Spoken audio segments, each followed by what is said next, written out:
नमस्कार साथियों, स्वागत है आपका कन्हैया जीएस वर्ल्ड में। दोस्तों, आज के वीडियो में हम लोग जानेंगे भारतीय तटरक्षक के बारे में, क्योंकि प्रत्येक वर्ष मनाया जाता है तटरक्षक दिवस 1 फरवरी को। तो इस वीडियो में हम लोग तटरक्षक यानी कि कोस्ट गार्ड की हिस्ट्री क्या रही है, भारत के पास कितने वर्तमान में विमान है यानी कि जहाज वगैरह है, और भारत का जो तटरक्षक होता है तो तट किसे कहते हैं, भारतीय तट सीमा कहाँ तक आती है, इन सब के बारे में हम इस वीडियो में बात करेंगे डिटेल से। तो बने रहिए वीडियो में। चलिए शुरू करते हैं आज का वीडियो। देखिए, आपके सामने दिख रहा होगा बहुत सारे जहाज। तो यही सब जहाज हैं हमारे तटरक्षक जहाज, जो कि हमारे तटों की रक्षा करते हैं। ठीक है। और उससे पहले यदि आप वीडियो देख रहे हैं पहली बार, तो यहाँ पर लाइक का ऑप्शन है, आप इसे क्लिक कर सकते हैं। और चैनल पे पहली बार आए हैं तो यहाँ पर सब्सक्राइब वाला बटन भी दबा करके बगल में घंटे वाले निशान को भी दबा दीजिएगा। चलिए शुरू करते हैं आज का वीडियो। देखिए, पहले तो हम लोग समझना होगा कि तट कहते किसे हैं। तो देखिए, आपके सामने यहाँ पर दिख रहा होगा पूरे वर्ल्ड का मैप। और वर्ल्ड के मैप में आपने इंडिया तो पहचान ही लिया होगा। तो इंडिया यहाँ पर है, ठीक है। तो इंडिया के अगल बगल ये जो नीला नीला ये सब दिख रहा है, ये सब है वाटर यानी कि पानी। तो भारतीय जो सीमा है वह चारों तरफ से, चारों नहीं तीन ओर से पानी से घिरी हुई है, ठीक है। और इसी को हम लोग कहते हैं तट। ठीक है, तट मतलब क्या, सीमा पानी से घिरी होती है, इसी को कहते हैं तट। तो यहाँ पर देखिए, इसमें आएगा बढ़िया से समझ में। तो देखिए, यह है भारत का नक्शा।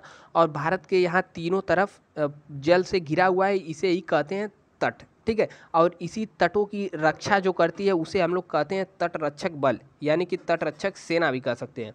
क्यों, इसकी रक्षा की ज़रूरत क्या है, इधर पानी से आएगा कौन, इधर से तो सब आते हैं। देखिए यहाँ पर जैसे तट है, तो यहाँ से कोई विदेशी राष्ट्र, यहाँ से जैसे मान लीजिए पाकिस्तान समझ लिए, इधर से तो आ नहीं सकता, हमारी सेनाएं लगी हुई हैं। लेकिन जो तट होता है, अपनी छोटे छोटी जहाज़ों के माध्यम से भारतीय सीमा में प्रवेश कर सकते हैं, और प्रवेश करने के बाद किसी भी आतंकी घटना को अंजाम दे सकते हैं। ठीक है। तो जो मुंबई ताज होटल वाला घटना हुआ था, तो वह इसी किनारे से आकर के ही, इधर से ही आकर के घटना को अंजाम दिया गया था।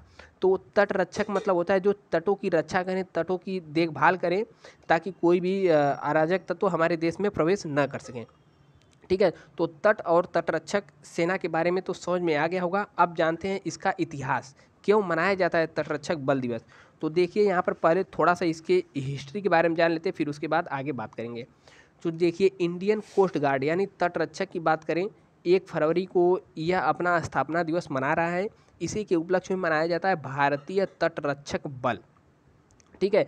और इसे आईसीजी भी कहते हैं, क्योंकि इंडियन कोस्ट गार्ड होता है, और इसका जो वाइस एडमिरल रैंक का इसका अधिकारी होता है, यह सब। तो इसके अलावा यहाँ पर देखिए, इसकी स्थापना की बात करें तो 18 अगस्त 1948 को कोस्ट गार्ड एक्ट 1978 द्वारा भारत की संसद द्वारा स्वतंत्र सशस्त्र बल के रूप में स्थापित किया गया। और इसके अलावा यहाँ पर देख लीजिए, यह जो आपको पता ही होगा, यही है तट। और हमारे तट की बात करें तो टोटल जो तट की सीमा वाली लंबाई 5,7,516, ठीक है, लगभग मान के चलिए, दशमलव में छोड़िए, 7,516 किलोमीटर हमारे तटों की लंबाई है। और इसका काम क्या होता है, तटरक्षक बल करता क्या है, देखिए देखिए यहाँ पर कोस्ट गार्ड यानी कि भारतीय नौसेना मत्स्य विभाग, जो कि राजस्व विभाग शुल्क संबंधी, यह देखिए, यह तट जो काम करेगा तो किसी राज्य का ही तट रहेगा। ठीक है। तो राज्य की पुलिस और तटरक्षक बल मिल करके आपस में घनिष्ठतम सहयोग बनाते हैं और अपना कार्य करते हैं। और भारत की बात करें तो इसकी तटीय सीमा 7,516 किलोमीटर है। और coast guard Indian navy, department of fishery, department of revenue and केंद्र सरकार राजस्व पुलिस वाले में घनिष्ठ सहयोग स्थापित करता है। इसके अलावा देखिए, इसकी जो स्थापना की अस्तित्व की बात करें तो 1 फरवरी 1977 को अस्तित्व में आया, लेकिन इसका एक्ट अस्तित्व में आया, लेकिन इसकी स्थापना कब हुई, 1978 ईस्वी में। इसीलिए कोस्ट गार्ड यानी कि तटरक्षक दिवस मनाते हैं, क्योंकि 1 फरवरी के दिन ही इसकी स्थापना हुई थी। और देखिए यहाँ पर आईसी यानी भारतीय नौसेना मत्स्य पालन विभाग, राजस्व विभाग, सीमा शुल्क और केंद्र राज्य पुलिस बलों के साथ मिलकर सहयोग करता है और भारत के तटीय सीमा की रक्षा करते हैं। इसी के अलावा भारत की बात करें तो 1978 में जब स्थापना हुआ था, तो भारतीय तटरक्षक बल के पास केवल 7 प्लेटफार्म थे। ठीक है, प्लेटफार्म मतलब समझ सकते हैं, केवल 7 प्लेटफार्म। और वर्तमान में 156 जहाज हैं। यहाँ पर जैसे एक दिख रहा है, यह क्या है, जहाज, पानी वाली जहाज। तो वर्तमान में 156 जहाज हैं, और इस सूची में 62 हेलीकॉप्टर है। यहाँ पर हेलीकॉप्टर दिख रहा है ना, तो हेलीकॉप्टर क्या होते हैं, ये अभी तटों की सुरक्षा में ही योगदान देते हैं। क्योंकि ये जो तट रहता है तो किनारे पर रहता है, मान लीजिए किसी परिस्थिति में किसी को इस पर भेजना है तो हेलीकॉप्टर भी काम में लिया जाता है। तो वर्तमान में 62 हवाई जहाज़ हैं तटरक्षक के पास और 2025 तक इसका लक्ष्य 200 से अधिक सतह प्लेटफार्म पर 80 हवाई जहाज़ों तक इसका पहुंचाना लक्ष्य रखा गया है। और इसमें कर्मचारियों की बात करें, मतलब इसमें जाने यानी रहने वाले व्यक्तियों की बात करें, इसमें रहने वाले तटरक्षकों की बात करें तो 60 ईयर यानी कि अपने जीवन के 60 वर्ष तक इसकी सेवा कर सकते हैं, यानी कि जब तक 60 हो जाए तब तक। और इंडियन कोस्ट गार्ड के जहाज़ इंडियन नेवी के जहाज़ से अलग होते हैं। देखिए, इंडियन जो नेवी होती है वह तो भारतीय सेना होती है। भारतीय सेना मतलब देश की सुरक्षा के लिए होती है, बाहरी देशों से लड़ने के लिए। और जो तटरक्षक बल होता है यह तटों की सुरक्षा करने के लिए विशेषकर होता है। और इंडियन कोस्ट गार्ड मछुआरों की सुरक्षा करता है और पानी में मछली पकड़ने वाले विदेशी मछुआरों को भी जांच करने का कर्तव्य ही इंडियन कोस्ट गार्ड का ही होता है।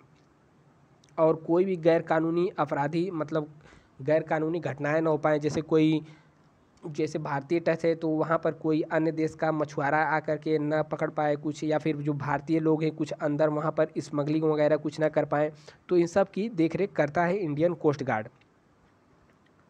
और यह इंडियन कोस्ट गार्ड समुद्री पर्यावरण को भी रक्षा करता है। वे समुद्री प्रदूषण को रोकथाम और नियंत्रण सुनिश्चित करने हेतु समुद्री पर्यावरण को संरक्षण में ध्यान में रखा जाता है।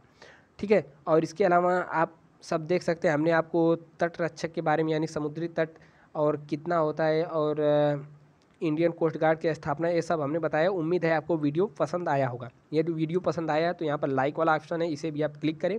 और वीडियो में पहली बार आए हैं, चैनल को पहली बार आए तो यहाँ सब्सक्राइब वाला बटन दबाकर भी घंटे वाले निशान को भी दबा दें। मिलते हैं नेक्स्ट वीडियो में, तब तक के लिए जय हिंद।